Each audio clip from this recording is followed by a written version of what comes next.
everyone. Today we're going to be talking about backcapping and how it's affecting games since 8.1. Is there a slowdown in the attack, or do rounds sometimes get a little bit stagnant? So let's break this down, but first, hit the subscribe button, leave a like, drop a comment down below with your thoughts on recent games, and let me know if this is something that you've noticed. So if you're unfamiliar with the changes, let's recap. In version 8.1, OWI updated the flag capture speed. So now the maximum people that can actually be contributing to a flag capture is 27, as opposed to the previous maximum of 8.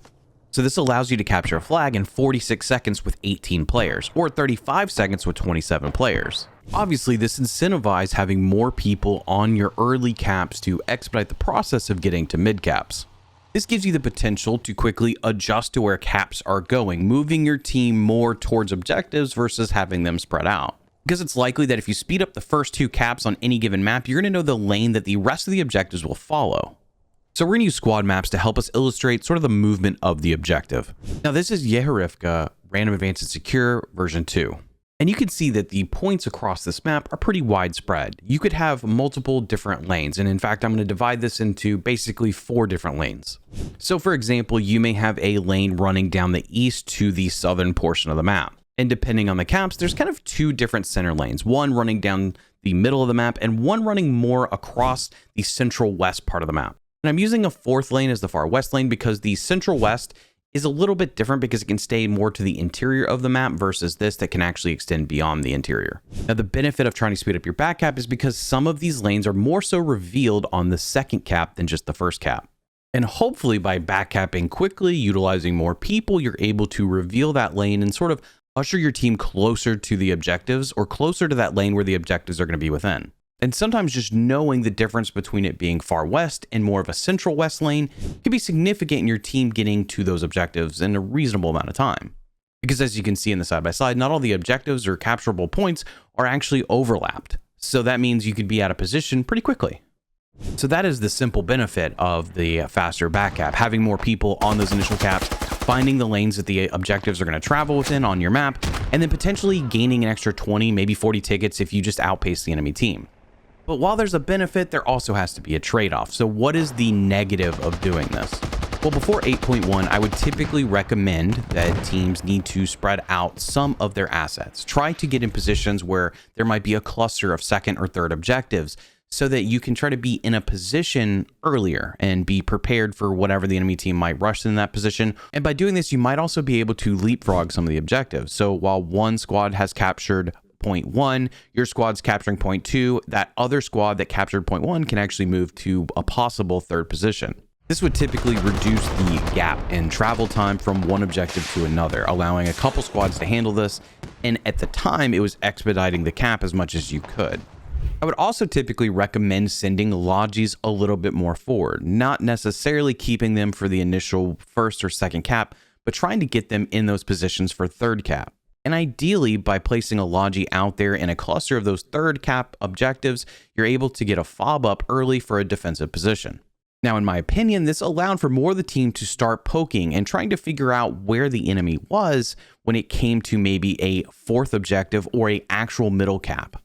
Of course, more advanced players are going to know some of the lanes much better than new players, and then there's also squad maps.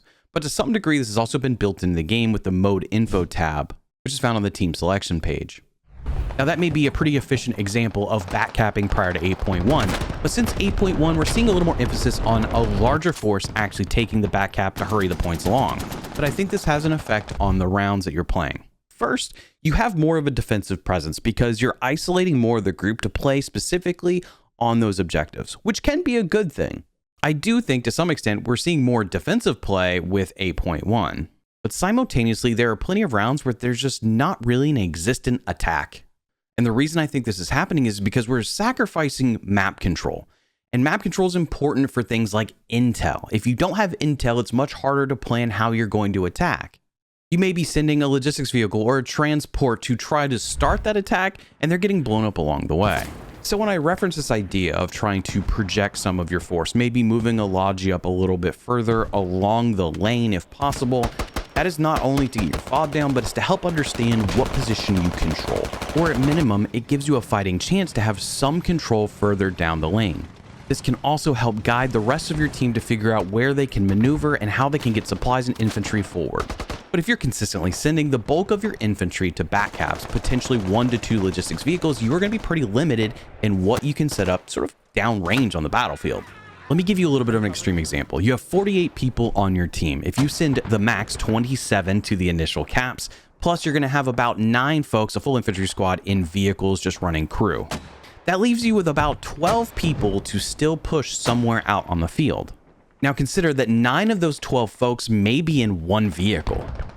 And if the enemy team opts not to have an expedited back cap, suddenly those 12 or maybe 9 are faced with a much larger force driving right at them. And obviously that's excluding the IFVs working with those 12. This is just an extreme example of what could happen. But with just 12 people, maybe a couple vehicles or an IFV included, that doesn't give you a lot of dispersion. It's limiting map control. It's also limiting the amount of intel you can gather across a larger area. And if all of those vehicles get wiped, maybe even both IFVs, what does that look like for the rest of the round? How capable are you to recover from that quickly and try to establish a foothold to attack again? It's going to cause delays and it's going to slow down your progression and momentum. But there's 2 other factors I need to throw in here that could be contributing to slow attacks or stagnant games. First of all, it could depend on the proximity that both teams have their defensive positions at.